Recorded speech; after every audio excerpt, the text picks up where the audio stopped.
Welcome back to 5D Mystery School, and in this video we're going to talk about shadow work. And ironically, with the title, this is the video that people don't want to watch because it's shadow work. People will do anything, no matter how absurd, to avoid facing their own souls. Carl Gustav Jung. Okay, so Carl Jung was a Swiss psychiatrist who believed that projection is the result of the shadow. One does not become enlightened by imagining figures of light, but by making the darkness conscious.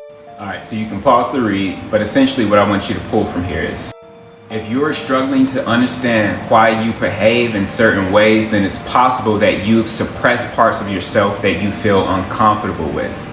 You might feel ashamed of them, or worried that they would make you appear weak or vulnerable, or perhaps you are afraid that if you acknowledge them, you will lose control over your life. You've learned to reject parts of yourself as you grew so that you would fit into society. And that is the problem. People are living unactualized lives because they are afraid of what other people think of them.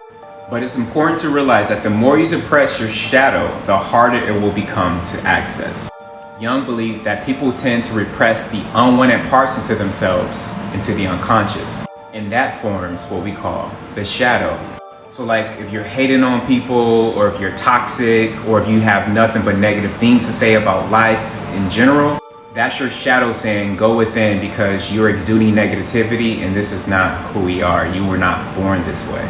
Usually what happens is that somebody in your life triggers that part of your unconscious, and it's a part of yourself that you don't like about yourself, and then you project onto them and you say that you don't like this quality about that person. Well, really it's a reflection of what you have going on the inside.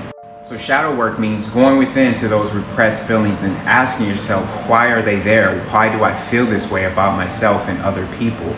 And a lot of this stems from unhealed childhood trauma. So be mindful when you go within, and be real and be raw with yourself and do the work.